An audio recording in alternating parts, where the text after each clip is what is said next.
The last few weeks we've been talking about the fact that God is the God of the mountains and God is the God of the valleys. God is everywhere.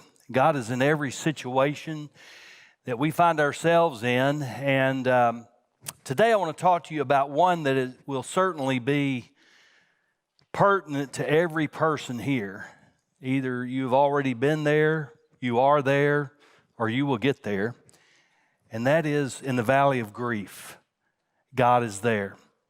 We're going to read two passages of scriptures. First, if you will find 1 Thessalonians chapter 4, and we're going to read one verse out of the New Testament, and then turn left and go all the way to 2 Samuel, to the first chapter.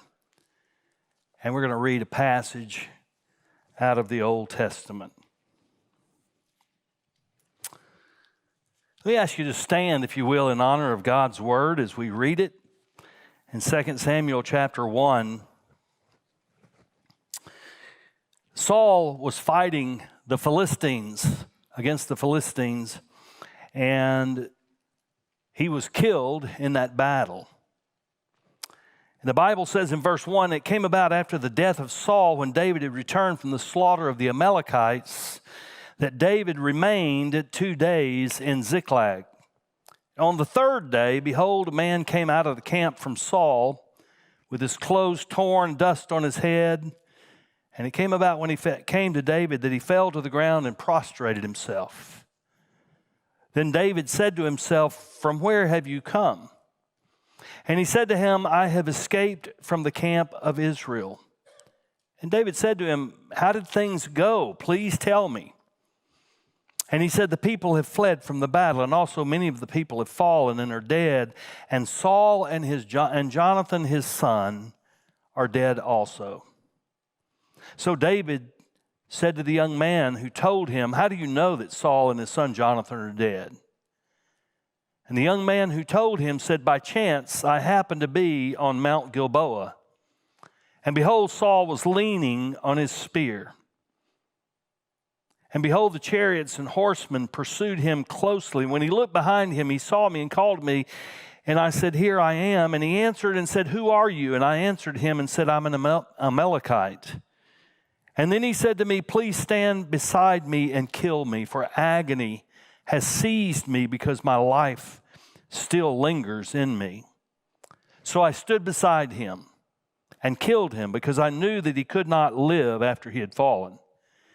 And I took the crown which was on his head and the bracelet which was on his arm, and I brought them here to my Lord." Then David took hold of his clothes and tore them, and so also did all the men who were with him. They mourned and wept and fasted until evening for Saul and his son Jonathan, and for the people of the Lord and the house of Israel, because they had fallen by the sword. In 1 Thessalonians chapter 4, in verse 13, the Apostle Paul is writing to the church there in Thessalonica, and he says in verse 13, "I do not want you to be uninformed, brethren, about those who have fallen asleep, or those who have physically died, so that you will not grieve as the rest who have no hope." God bless the reading of his word. Thank you. Please be seated. Grief is something we have all experienced, or if not yet, we will someday. It's something we think we may understand fully, and we're ready to handle it, but when it happens, we find that we are somewhat ill-prepared to go through that valley. Grief often means that someone, a loved one, a friend, somebody close, has died, but that's not the only thing that causes grief. We go back in the Bible and we see that Jesus grieved over Jerusalem because they rejected him as Messiah. We look in Genesis chapter 6 and we see that God grieved over his creation because they totally rejected him and they were sinning against him. We find in other places in the Bible where people grieved because of a loss or because of moving. We can grieve over our pets when they die. We get pretty attached to those critters, and we have grief in there. A better understanding of grief is not just that somebody died, but grief is our response emotionally to profound loss, whatever that loss may be. And humans aren't the only one that grieve, by the way. Others grieve. We've had pets in our household almost from the day one, and usually more than one. And we used to have two little dogs, a little mini Chihuahua and a Dachshund that was supposed to be a mini, but he wasn't a mini. But those two dogs were they were joined at the hip. They were so close. And every morning they knew the routine. They'd get up, we'd open the back door, they'd go outside the backyard, do their business, come back in and have breakfast. And the bigger one, the Dachshund, would always go first, and then the little Chihuahua would follow. Well, the little Chihuahua, one day we were on a camping trip and she ran away. We never could find her. And we got back home, and for weeks, we would get up in the morning, open the back door, our Dachshund would go outside, he would take a few steps outside, and he would stop, and he would turn around, and he would look. And he was waiting for his buddy to come. Just a few weeks ago, when we were in Fort Worth, and our grandbabies were born, Diana, after our daughter came home, Diana stayed there to help take care of her and help with the babies. And I came home with the dogs. And I got home with those dogs, and I don't know what exactly it was, but they got into some kind of a depression. They got into some kind of grief because their mama wasn't there. Those dogs wouldn't eat. They didn't want to get out of their crates. They wouldn't do anything. I said, I'm here. I am your provider. I buy food for you. Eat. They wouldn't eat. I threw out more dog food than I bought, I think. But lo and behold, a week and a half later, their mama came home and everything's fine. They're eating like horses now, and they're happy as larks. Other things grieve besides us, but we're going to be talking about how grief affects us today and what God has to say about it. These two passages do two things. One gives an example of grief in 2 Samuel chapter 1, where David gets news that Saul is killed, more importantly, his best friend Jonathan. But 1 Thessalonians chapter 4, the Apostle Paul gives encouragement to those who are experiencing grief and gives them instructions and information about that. In 1 Samuel, we read as David gets news about Saul's death and his three sons that are killed on Mount Gilboa. Mount Gilboa is on the eastern border, eastern side of the Valley of Armageddon. It's a very visible location just south of the Sea of Galilee. And David gets this news that Saul and his three sons, including Jonathan, have been killed there on Mount Gilboa by the Philistines. And David goes into a deep grief. The Bible says that he ripped his clothes and he fasted and he wept, and all his men with him. Even though Saul had tried to kill David, David still loved him. David still respected him as the king of Israel, as the anointed one of God over Israel. And he grieved over him, weeping and fasting. And a little later in the chapter, we didn't get that far, but if you read a little later, David even writes a lament or a dirge, a song about Saul and Jonathan that he names. And the Bible tells us he calls it the Song of the Bow. It's a song about the might and the power of Saul and Jonathan and how God used them in ruling over Israel. In 1 Thessalonians 4, Paul is writing to the church there in Thessalonica, and he brings up the subject of grief in conjunction with a teaching about the parousia. Now, the parousia is what we often refer to as the rapture. The word rapture is not in the Bible, but the parousia is, and it means to be caught up together. So when he says there in 1 Thessalonians 4, I think verse 16 or 17, we will be caught up together with the Lord in the air. That's the word parousia. And we believe that's going to happen before the actual second return of Christ to the earth. And he tells this church about what's going to happen in the parousia, that the dead are not going to, those that have already died are not going to be left alone. As a matter of fact, God is going to raise them up first and give them a brand new body. And then Paul said, we who are alive and remain, he counts himself in that number. He doesn't know when Christ is coming back, and he assumes it's probably going to happen in his lifetime. He said, then those of us who remain will be changed. And he uses the word metamorphosis. We will be changed. We'll be given a glorified body, and we'll be caught up together with them in the clouds to be there forever. And Paul divides the population of the world into two groups, one who grieve with hope and one who grieve without hope. So what do we learn from these passages about the valley of grief? And how does God minister to us? And how do we minister to others in the valley of grief? Well, the first thing that we need to know is that grief is universal. As I said earlier, you've either gone through it, you're going through it, or you will go through it in the future. The Apostle Paul says that you may not grieve as the rest who have no hope. He wanted these Christians to know that there's a light in the midst of this darkness. There's a common Christian fallacy that I've heard, you probably heard it, and that is, as Christians, we really shouldn't or ought not to grieve. Well, if anybody's ever told you that, they're dead wrong. Christians do grieve, but we grieve with a hope behind it.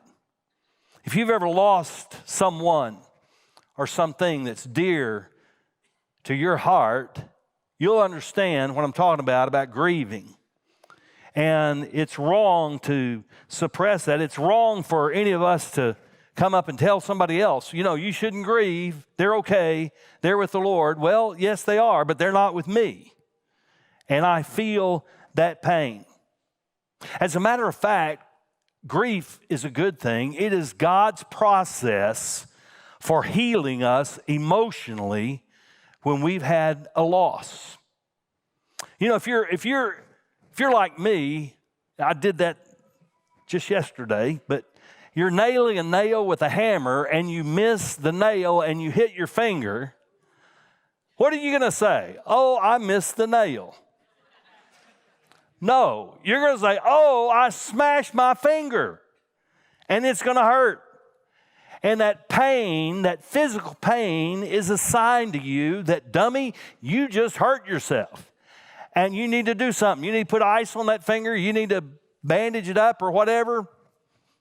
Well, grief is the same thing. It's an emotional pain that tells us we have a wound here. And it needs to be attended to. And you don't just disregard it. You don't ignore it, or I promise you, pain either way, physical pain or emotional pain, most of the time, if they're just ignored, they get worse. Physical pain, whatever's hurting is going to get infected. Emotional pain is going to get pressed down. It's going to cause problems down the road. I want to tell you about a ministry that we have here to help folks who are going through that. It's called Grief Share. And it's a tremendous ministry. It's led by Miss Betty Dobbs and Tom and Lori Ellis. I don't know if they're in this service. They were in the early service, but I would encourage you, if you've had a loss that you you go to that class. It meets on Wednesday nights. It's by folks that have experienced loss, they've experienced grief. And this class, number one, helps you to understand your feelings, because when we're going through grief, we feel things we've never felt before. I remember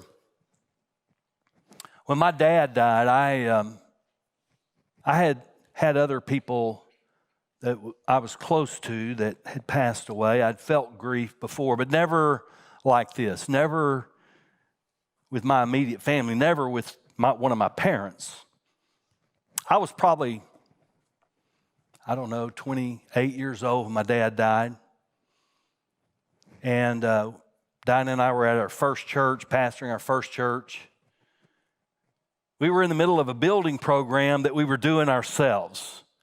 And so that meant, for the most part, it was the pastor and 2 or 3 other guys up there most of the days working on building this building. And I happened to be at the house, at my mother and dad's house one night, because I had to pick up some supplies for the building the next day. And my mom came and woke me up the next day and said, "Son, come check on your dad. Something's wrong." And Dad had been battling physical problems, and checked his blood pressure, and it was sky high. And I said, "Mom, call an ambulance." We got him to the hospital, and they thought, well, he's had another little small stroke, and we're going to put him in ICU for 23 hours, and then we'll let him go home. And as they were wheeling him down to the hall to the ICU, he had a massive stroke and died. And I remember my mom asked me if I would preach my daddy's funeral. That's not an easy thing to do. But I did. I preached my dad's funeral, and I think it was the next day after that, Dinah and I went back home, and I went back to working on building a building. We were right at the end of building that building, and in my genius of carpentry knowledge and expertise, I noticed that there was a stud in this wall that was bent. It was bowed. And I was even preaching a revival at the same time at night in Dinah's dad's church in Beaumont. And I said, "Look, guys, we got a bowed stud here. I'm going to get up on top of this ladder, and I'm going to push that stud in. And when I do, y'all nail it so it's straight, or we're going to have a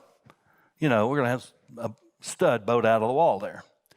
Well, the only thing I forgot about was the cause and effect reaction of force, that, a force one way is going to cause a force the other way. And so when I pushed real hard on that stud, well, the ladder came right out of my feet, and I fell right on my right heel, crushed it. I went and got in a cast, and I preached that revival that night with my knee on a chair and high on hydrocodone, but I got through it. I don't remember what I preached on, but I'm sure God anointed it and used it anyway. Shortly after that, we were outside, and we had a parsonage right behind the church, and one day a little puppy came up. He was the cutest little puppy you ever saw. Our son was about 3 years old. He immediately fell in love with this little puppy. He was lost. He didn't know where he was, so we thought, okay, we got a dog. But he was just one of those dogs you say, yeah, I'm good with him. And I suddenly got a call, and had one of our church members that was dying in the hospital in Woodville. We lived about 10 miles south of Woodville. So I get my crutches, I'm in my cast, going out to the truck. I get in the truck. That was a process. But I got in the truck and started up, put it in gear, started backing out, and I heard a squeal. And I knew what happened. And I got out, and the puppy was like Saul. He wasn't going to live, but he hadn't died yet. And I had to finish taking care of that. And that was kind of the straw that broke the camel's back. And I remember vividly beginning to experience stuff that I thought, what in the world is wrong with me? I'd be sitting in the living room, and our son playing with the toys in the floor, and I'd just start crying. Or I'd see some silly commercial on TV and I'd start crying. I thought, I'm losing my mind. I'm having a nervous breakdown. Fortunately, I called a mentor. He was our director of missions of our association. I went and talked to him. And I said, I think I'm having a nervous breakdown. I told him what was going on. He said, Jay, you're not having a nervous breakdown. He said, you've never stopped to grieve for your dad. He was absolutely right. We have feelings. We have things that suddenly change in our life when we're going through grief and we don't understand them. This class helps you to understand those feelings, that they're normal and that you're not alone. And if you deal with them, they'll pass. But I'll tell you one other thing about this universal grief, and that is be careful, because there are no pat answers for grief. I've heard folks say some things, good intention folks, but say the absolute, totally wrong thing. When somebody has a loss, don't go up and say, well, God needed another angel in heaven. Yeah, but I needed my wife right here. And by the way, we don't turn into angels when we go to heaven anyway. Or, it was just God's will. Well, why is it God's will to take my child away from me? What kind of God is that? Listen, the best thing you can say when somebody has lost a loved one is this: I want you to know I love you and I'm here. And if there's anything I can do, you just tell me. They just need to know we're here and we love them and we're ready to help them. Well, how is grief expressed? How do we show that grief? Well, it's different for everybody. Some want time alone. Others want a lot of company. Some folks are very emotional. Other folks are numb. And they don't show any outward emotion at all, but the emotions are going on inside of them. And you need to know there are two very different kinds of grief. There's one kind of grief called acute grief. Doctors even say that folks that have acute grief are very much like people who have experienced head trauma. They can pass out. They can suffer all kinds of forgetfulness with acute grief. Acute grief happens when we have a sudden, unexpected loss. We get that call in the middle of the night. Or we find out that somebody that was totally healthy that we saw yesterday is gone today. When I was 14 years old, I went with a guy that was just like my second daddy. He and his wife, my mom and dad, were best friends. They had a daughter. They always thought we'd get married, but they made us too much like brothers and sisters, so we fought all the time, all through our lives. But he was an outdoorsman, a sportsman, and he took me fishing and took me hunting. And one day, he said, I want to take you to one of the best hunting places we've ever been. And it was in Hemp Hill, Texas, if you know where that is. And there was a couple there that he knew, older couple, and this guy had squirrel dogs. I don't know if you ever hunted with dogs or not, or hunt, but anyway, I had never been through something like that. These dogs could smell a squirrel if it was in the Sahara Desert. I mean, it was fun watching them and following them. And we hunted all day, had a wonderful day, a beautiful, gorgeous day, December 14th, 1968. It was getting about 5 o'clock in the afternoon. It was getting dusky, and man, as far as I was concerned, we were in the middle of China. I was 14 years old. I didn't have a clue where in the world we were. And suddenly the dogs started barking, and they were kind of down in a ravine. And my second daddy said, Jay, go on down there and see if you can find that squirrel. Well, I ran down there. I got down there and I'm looking. I don't know what I'm looking for. And I yelled back, I don't see anything. Nobody answered. And I turned around and looked back up that little hill, and my second daddy was laying on his back. Now, he was an athletic guy. I mean, we used to race in the backyards, and I thought, I'm 14, he's 42. He's an old man. I can outrun him. And he would run circles around me while we were running down the track. So I kind of just thought he'd slipped, and I kind of chuckled and was going to kid him. And then I got up there and suddenly saw, no, it's not a slip. I won't go through all the details, but it was the most horrible scene I've ever seen as a 14-year-old. And within 30 seconds, he was totally gone. Here was a guy I had ridden up there, I'd hunted with all day, I had fished with. I mean, he knew me since I was a baby, first day born. And all of a sudden, within 30 seconds, he's gone from my life. And that's acute grief. But then there's a second kind of grief. It's anticipatory grief. And you really need to understand this because many times families have a loved one, mom, dad, or even a child that's sick a long, long time, and they suffer and they struggle. And in that process, we grieve even before death happens. We know, we see it coming. And when they die, it's almost like a relief. We're thankful they're no longer suffering like that. That was the way my mom was. She was diagnosed with terminal cancer about 14 months, went through about 14 months, died the day after Christmas in 1987. We were sad, but we were also thankful that she no longer had to go through all the stuff that she was going through. And that's that anticipatory grief, but both of them are very real. We're grateful to Dr. Elizabeth Kubler-Ross, who was a Swiss psychiatrist that identified stages of grief that people go through when they're grieving. And she dealt mostly with terminally ill patients, but this is true for caregivers and family members as well. The first one is denial. This can't be happening to me. They got the wrong test. They picked up somebody else's pathology report. They got their records mixed up. We just don't believe it.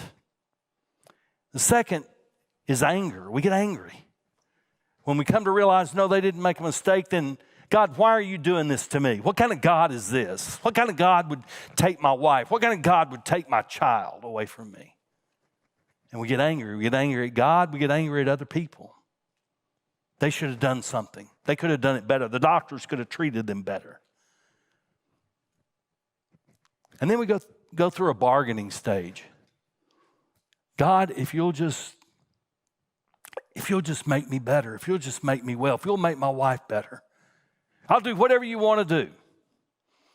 I remember seeing a movie years ago. I don't remember the name of it, the title of it, you may, but Burt Reynolds starred in it. And Burt Reynolds decided one day he was done with life. He was fed up. He didn't want to live anymore. He went out to the beach and he started swimming out in the ocean, was just going to drown himself. And he swam and swam and swam and swam, and he swam till he finally decided, I don't think I want to do this.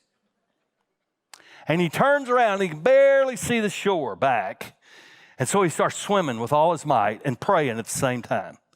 God, if you'll just get me back to that beach, I'll go to church every Sunday. I'll tithe every Sunday. I'll do whatever you want me to do, God. And he just keeps swimming. He gets a little bit closer. God, if you'll just get me to that beach, I'll be regular in church. I promise you, God. He keeps swimming. God, if you get me to that beach, I'll be in church at least once a month. And I'll give a couple of times a year. And finally he reaches the shore and he forgets about what he bargained with God. But we do that. We make bargains with God. If he'll do something for us, we'll do something for him. And then depression, acceptance, realization, this is real. And then the final is resolution, acceptance. We realize we're about to come to the end of our physical life and we make preparations for it. Again, with my mother, I will never forget, I had the privilege of being with her on Christmas Eve before Christmas Day, 2 days before she died, and we did a lot of things together that day. I washed her hair, I painted her fingernails. I knew how to do that because she let me do that when I was a kid. But when I washed her hair, I said, Mom, not sure what to do. I don't know how to curl her hair or anything. I can blow dry it. She said, that's fine. I blow dried it. She looked like Phyllis Diller when I got through. But she told me that day, she said, I'm tired. I said, well, I guess you are. I said, we've done a lot. I've got you up. You ate breakfast, did your fingernails, washed your hair. And she said, no, I'm tired. And I knew exactly what she was talking about. She said, I'm ready to go see your dad. And I'm ready to go see Jesus. I'm done with all this stuff. We reached that point of acceptance and resolution, and we're ready to move on. We know there's something else. And that's the last thing I want to tell you. I want to tell you the good news, that there is victory in grief. And that victory in grief is exactly what Paul tells us Thessalonians in 1 Thessalonians 4. It's hope. In Micah chapter 7, verse 8, Micah was a prophet to Judah right before they were taken in exile by the Babylonians. And Micah says in Micah 7 and 8, though I sit in darkness, the Lord will be my light. That is biblical hope. Paul talks about those who have no hope, that pagan death, people who die, they have no relationship with Christ, and there's despair. I've done hundreds of funerals in my ministry. The hardest one are those funerals where the family can't tell me anything about their spiritual condition of their loved one. They don't know anything about it. They don't know anything about the Lord themselves. And what do you say at a funeral like that? You can't preach somebody into heaven. You don't want to offend the family, so you just tiptoe through the roses and try to give as much comfort as you can, talking about their life. But I want to tell you, as a pastor, as a funeral officiant, it's a whole lot easier when I can look at a husband and say, you're going to see your wife again one day. You're going to see your baby again one day. You're going to see your mama again one day. You're going to see them in heaven, and you won't be parted again. That is hope. It's not that they're gone forever. It's just, I'll see you a little later. I'll see you a little later. Paul tells the church there in Thessalonians that Christian death is promise. There's promise for renewed hope for yourself. Listen, if you're here this morning or you're watching online and you say, Pastor, I'm not sure if I die where I'm going.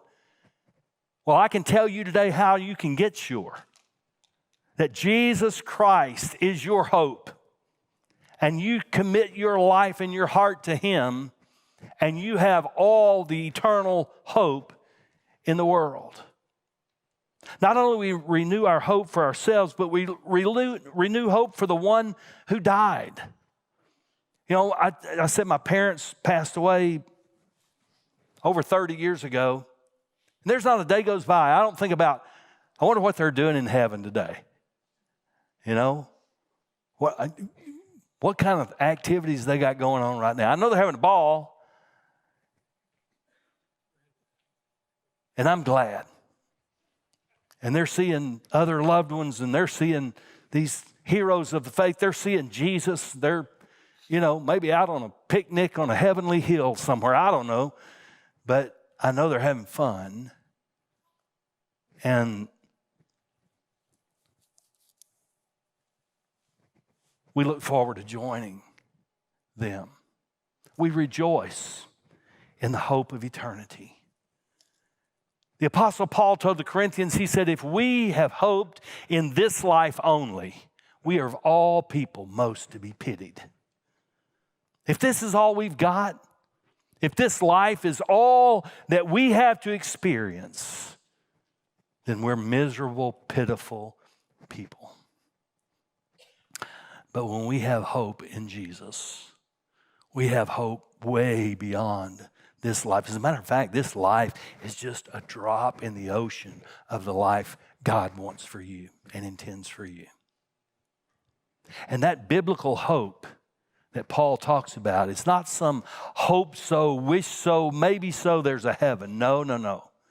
No, that word hope in the Greek language is elpis, and it means a confident assurance.